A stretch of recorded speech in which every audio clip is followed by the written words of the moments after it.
Bismillahir-Rahmanir-Rahim.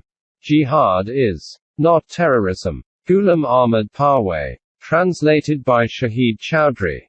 2. Power. In the last chapter we saw that man is a social animal.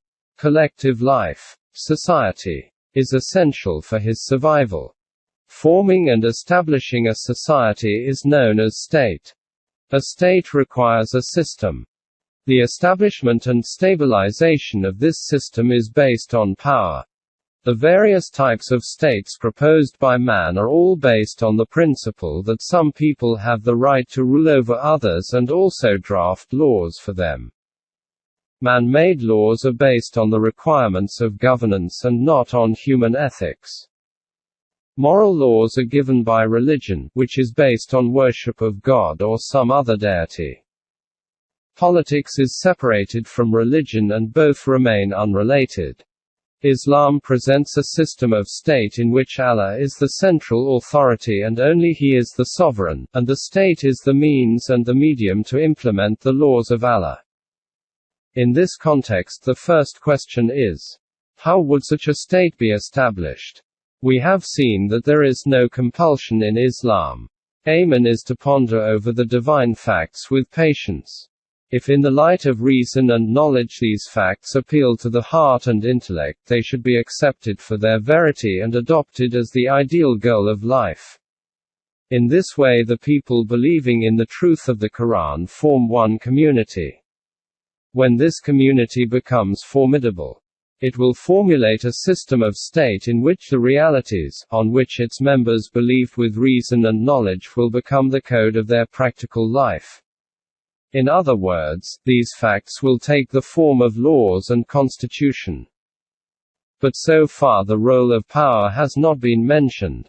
Obviously in any state power is required to police the culprits. So this is the first stage where this state will need power. This state will certainly also have non-Muslim residents.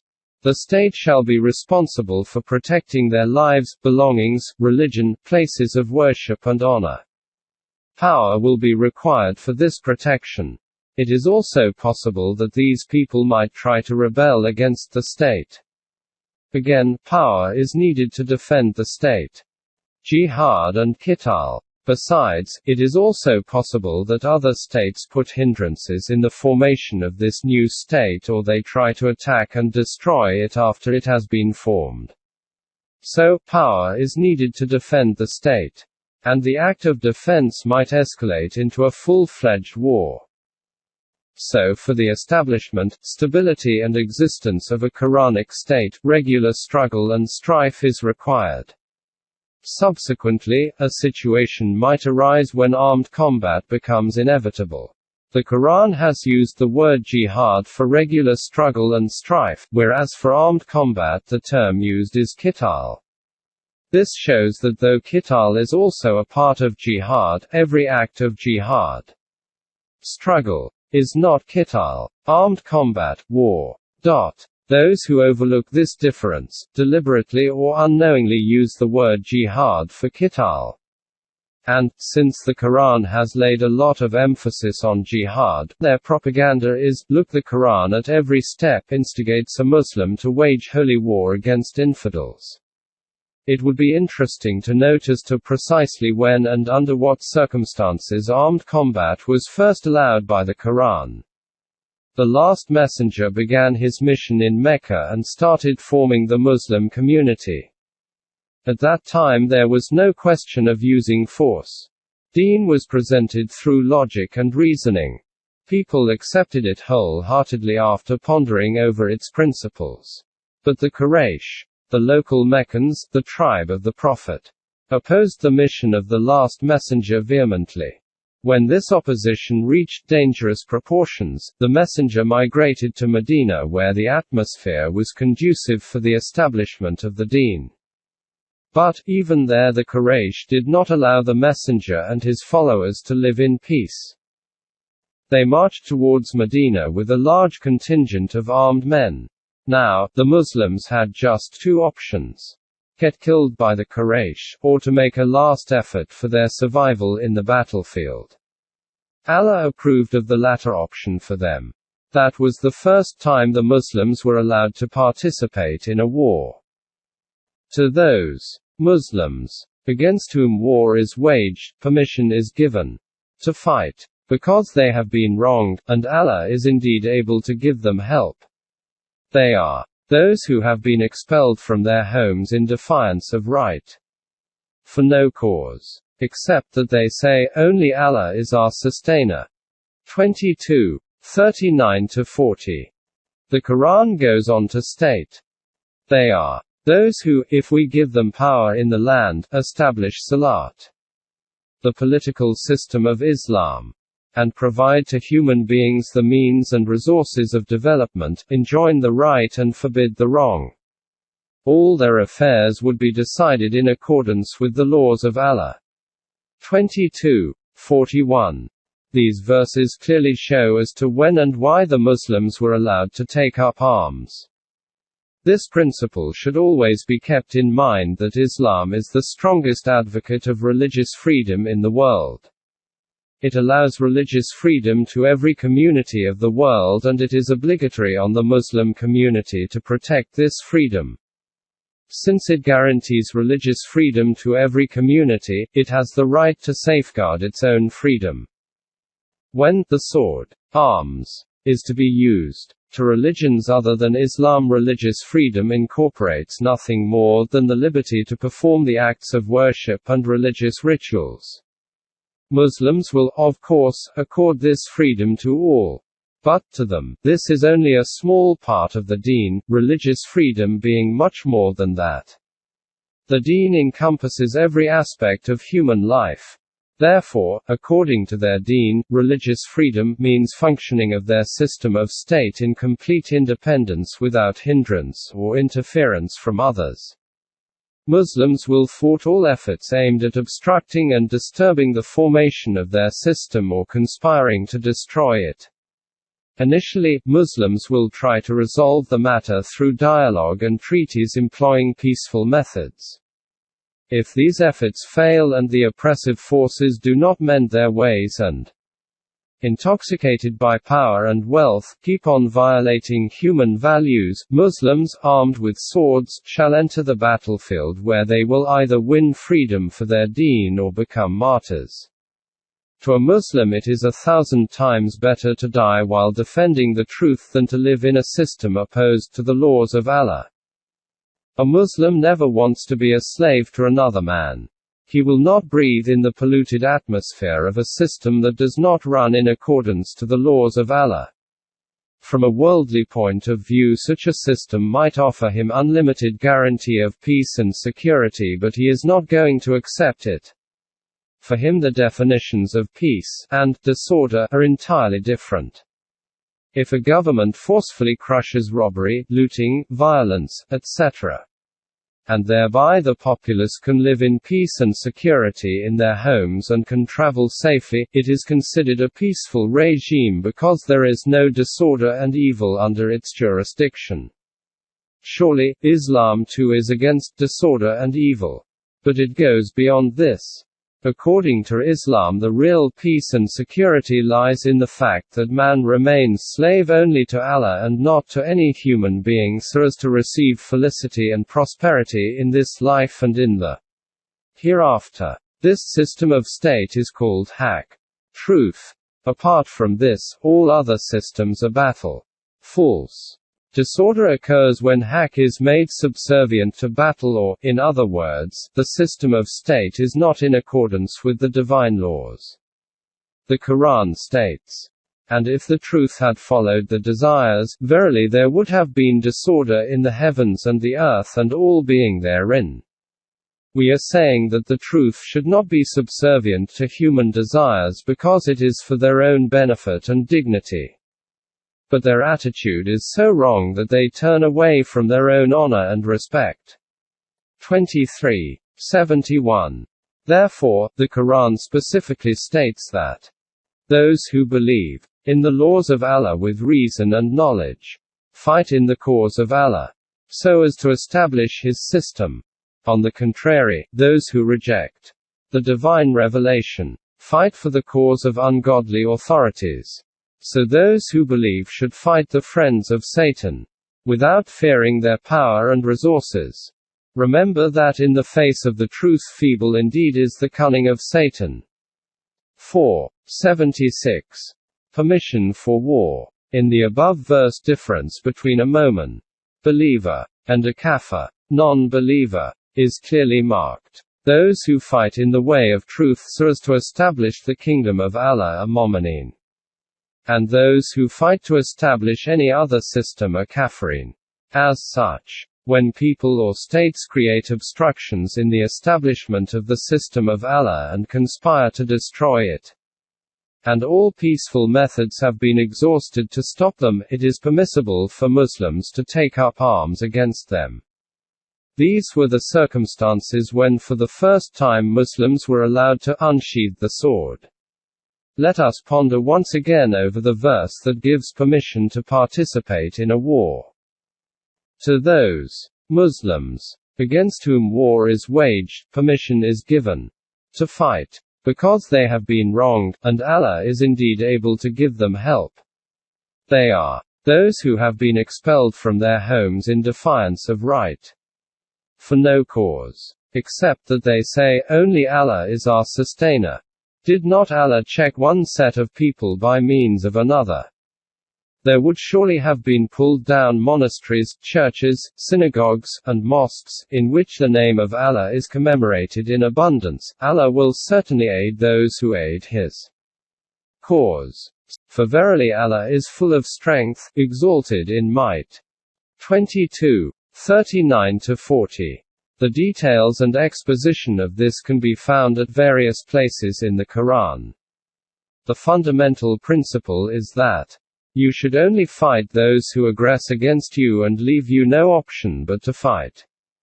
Do not initiate hostilities. This war will be in the way of Allah, i.e., for the protection of humanity from tyranny and oppression. But even in this war the limits of law must not be transgressed, for such transgression is against the laws of Allah, and Allah does not like transgressors.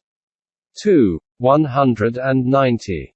At another place the Quran states, you should fight your enemies until you have dissipated the mischief they have caused, and created an environment where no compulsion or oppression is exercised in matters of deen. But when you see that your enemies have given up the mischief, you should cease to fight them. Because the purpose of war is to prevent forces of oppression and lawlessness from spreading, and once this purpose is achieved there is no need for further warfare. 2. 193. It has already been stated that the Quran is the biggest guarantor and advocate of religious freedom in the world.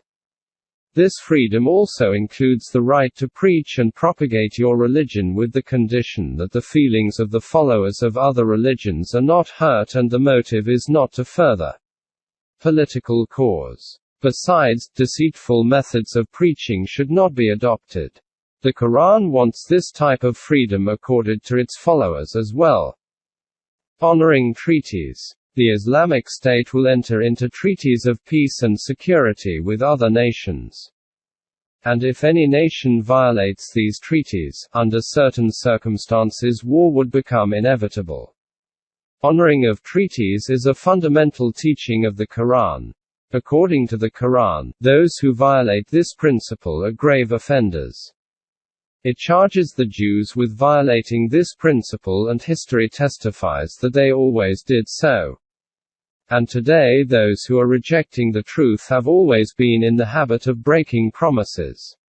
Whenever their representatives make an agreement on behalf of the entire community, it is repudiated by some of them who regard the agreement as a piece of waste paper.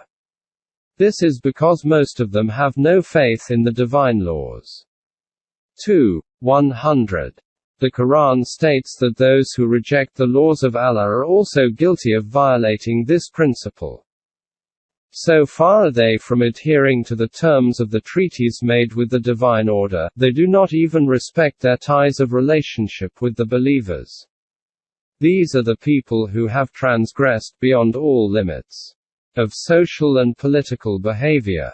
9. 10. The attitude of the Muslims is in total contradiction to this.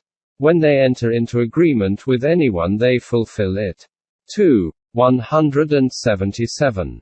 Because the Quran orders them to honor their treaties and promises. 5. 1. This basic principle of honoring treaties is frequently mentioned in the Quran. You should always fulfill your commitments. Since you make Allah your guarantor, therefore, every commitment should be fulfilled because every agreement will be inquired into. 17. 34. And when you enter into agreement with each other, fulfill it. Because your agreement becomes a covenant with Allah. And break not your oaths after you have confirmed them. Indeed, you have made Allah your surety. For Allah knows all that you do. 16. 91. Sublime heights. In this context, the Quran takes man to such sublime heights that astonish even a prudent man. Let us suppose that the Islamic State has entered into a treaty with a nation. But Muslims in that nation are being persecuted and therefore ask the Islamic State for help. What should the Islamic State do? Abrogate the treaty? No. The Quran does not permit that because that would amount to violating a permanent value, i.e., honor one's commitments. And those who have believed, yet not left their homes to join the divine order, though they had the opportunity to do so, they shall have no right of protection from you until they too leave their homes. However, if they seek aid from you in the matter of deen, it will be obligatory on you to provide it, except if the aid goes against those with whom you have a treaty. Remember that Allah watches your actions. 8. 72. Betrayal is prohibited. It is essential for Muslims to keep their word as long as their opponents also honor the terms of an agreement that they might have entered into. But if there are logical reasons to believe that the opponents are likely to violate the treaty, Muslims have the right to nullify the treaty. Nevertheless, they are not allowed to betray their opponents. Any abrogation of the treaty has to be announced openly and unambiguously. O Muslims! If you fear treachery at the hands of those with whom you have a treaty, do not break the treaty unilaterally but tell the other side that the treaty will not be binding on you anymore. In this way, both the parties will be on equal ground. Remember, Allah does not like the treacherous. 8. 58. If we compare this teaching with the faiths and ways of the political world, the difference is self-evident. According to an ancient lawmaker, treaty is a spider's web which entangles the one who is weaker than it, and it is not worth more than a straw for the one who is stronger than the web. The modern political world seems to be influenced by the Italian thinker, Machiavelli. Let us see what he states in this context. A prince being thus obliged to know well how to act as a beast must imitate the fox and the lion, for the lion cannot protect himself from traps and the fox cannot defend himself from wolves. One must therefore be a fox to recognize traps, and a lion to frighten wolves. Those that wish to be only lions do not understand this. Therefore, a prudent ruler ought not to honor a treaty when it is no longer beneficial and when the original reasons no longer exist. The entire edifice of Western politics and civilization is constructed on the basis of Machiavellian philosophy 3. Consequently, in the modern political world of today, treaties and agreements are not honored, though it claims to be a champion of human welfare and prosperity and a surety of justice and impartiality. The leaders of Western civilization are quite adept in breaking their promises with the most unscrupulous impudence and audacity. They violate treaties and agreements in no time. They do not hesitate in doing so because to them, wrong and right are synonymous. Treachery and betrayal do not amount to immorality. The fundamental principle of Machiavellian thought is that moral considerations are irrelevant to political affairs. Only success matters in politics. How it is achieved is immaterial. States the profit of satanic politics, Machiavelli, means are justified by the ends achieved. His followers are following this in letter and spirit. As a result, along with themselves they have forced the rest of the world into the hell of destruction. How were agreements and treaties treated when the last messenger came on the stage of the world? This question will be answered a little later. Here, it is suffice to say that the Islamic State will enter into treaties with non-Muslim nations and it will be obligatory on it to honor those treaties. But conflict with a treacherous nation would be imperative. This is the third reason for war. The last messenger entered into agreements with his Arab opponents, but they regularly went back on their promises. Mark this. The worst of creatures in Allah's sight are those who will never believe in His laws. O Messenger, your opponents are similar to these creatures. You had made a treaty with them, which they have violated repeatedly without realizing or fearing as to what the results of this would be. 8:55–56. As such, war against them became imperative. Read the first two sections of the 9th chapter of the Quran. You will become acquainted with the details of the treacheries of these people. Treachery. These people were so strongly opposed to Islam that they even violated their age-old conventions and customs. They had a long-established custom of observing 4 months of a year as sacred, during which fighting was forbidden and everyone was allowed to go about their business in peace. The sacredness of these months was maintained even through any mutual conflicts. The Quran carried this tradition on and duly ordered its followers against violating the sanctity of these months. But the treachery of the enemies of Islam reached such blatant heights that they changed the sacred months when it suited them and tried to get an unfair advantage over their opponents. Indeed, the transposing of a month in which war is forbidden is an addition to kufr, rejecting the divine laws. Such intercalation amounts to violating the treaties and the international laws and is but one more instance of their refusal to acknowledge the truth. Their rejection of the truth has led them astray.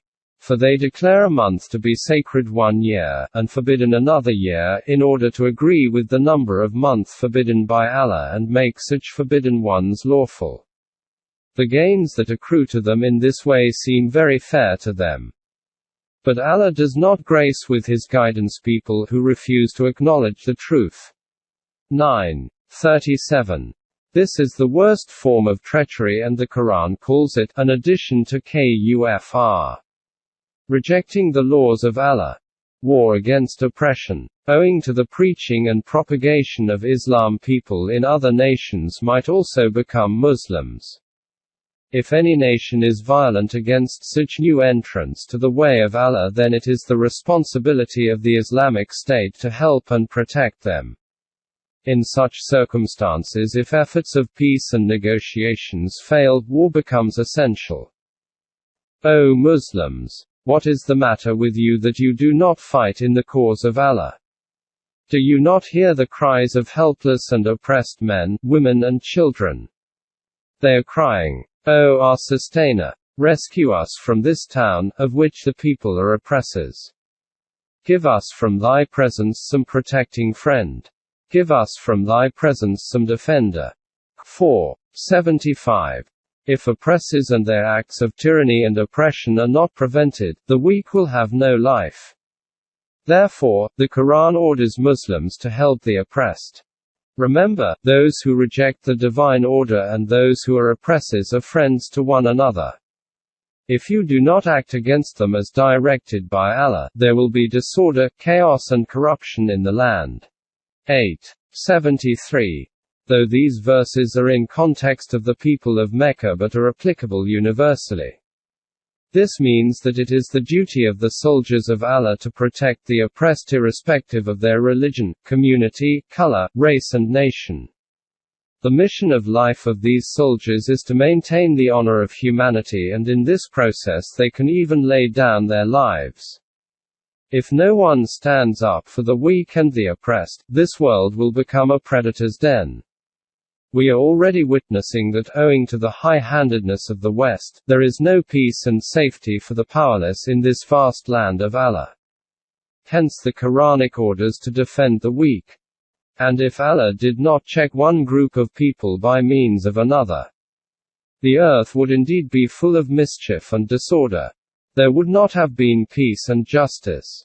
In this way, the checking of the oppressive forces is Allah's boon to all peoples. 251. Mediator. We should consider one more scenario in this regard. Two individuals are fighting with each other on the road, a policeman sees and arrests them, takes them to the court of law, and the guilty is punished. But if two nations are at war with each other, who is going to police them? Which court is going to hear their case and punish the erring nation? In fact, there is disorder in the entire world because there is no police and no court to stop and punish the erring nations. After the First World War, the exhausted nations formed the League of Nations in order to reach this objective. But all the participants in this league did not mean well. The honeymoon was short-lived and the result was the Second World War. After this, the United Nations was formed. It does not take an astrologer to predict that this will also meet the same fate because its basis is no different from that of the League of Nations. The fact is that this problem can only be solved by the Quranic sagacity. Only the Quran has given the idea of such a forum. Europe borrowed this idea from the Quran, but it ignored the spirit that makes such a forum work. Only the laws of Allah can do it. In the satanic politics of the West, Allah is an object of hate. The spirit of Satan cannot produce results that the laws of Allah guarantee. It is the duty of the soldiers of Allah to become mediators in all disputes and conflicts in the world. The decisions should be in accordance with justice and fairness, and whichever party violates the just decisions so as to spread disorder and mischief should be crushed. Therefore, the Quran states to Muslims, "Thus we, Allah, have made you a community with a universal outlook to be equidistant from all other communities, i.e., neither leaning towards any particular people nor estranged from another.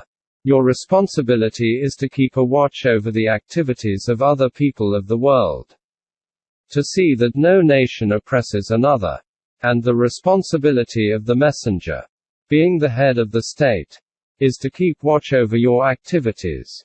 143.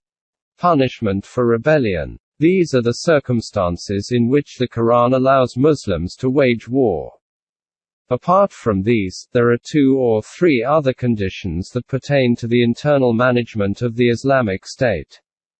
The Quran allows an individual to change his religion if he loses faith in the laws of Allah. But it does not allow a person to rebel against the divine order while remaining a member of the Muslim community. The decisions of the system of state are law, and every resident of a state must be law-abiding. It cannot be optional. A system can only survive if its laws are followed. There are 2 ways of violating laws. 1. A person believes that the laws are correct but she violates them for one reason or another. Such a person would be considered an accused and will be tried in a court of law and, if proven guilty, would be punished. 2. A person rebels against the state system. This, according to the Quran, is war against Allah and His Messenger. A grave penalty is suggested for this crime: the punishment of those who wage war against Allah and His Messenger, and strive with might and main for mischief and disorder through the land, is execution, or crucifixion, or the cutting off of hands and feet from opposite sides, or exile from the land. That is their disgrace in this world, and a heavy punishment is their lot in the hereafter. 533. Hypocrisy. Much more serious than rebellion is another situation which produces grave results. An individual is apparently a member of the Muslim community and outwardly appears to be abiding by its laws, but secretly works against it and also conspires with others for its destruction. This behavior is known as hypocrisy. The Quran has repeatedly warned the hypocrites to mend their ways. They should either accept Islam wholeheartedly or reject it openly. But, if they ignore both these options and continue with their conspiracies so as to harm Islam, war is allowed to crush them. No government can tolerate such elements. O Messenger! Strive hard against the Kafirin, rejectors, and the Munafiqeen, hypocrites. Be strict with them, because the treacheries of the rejectors and conspiracies of the hypocrites have crossed limits of tolerance. Their ultimate destination is hell of destruction, which is a very trying destination. 973. War to end war. These are the circumstances in which the Quran has allowed the Muslims to participate in war. However, what must be kept in mind is that this permission is given only till war itself lays down its burden. Therefore, when you, O Muslims, meet in fight those who oppose the divine order, smite at their necks. At length, when you have thoroughly subdued them, bind the captives firmly. As for the prisoners of war, either release them with generosity or ransom. You should continue your struggle till the war itself lays down its burden. 4-4.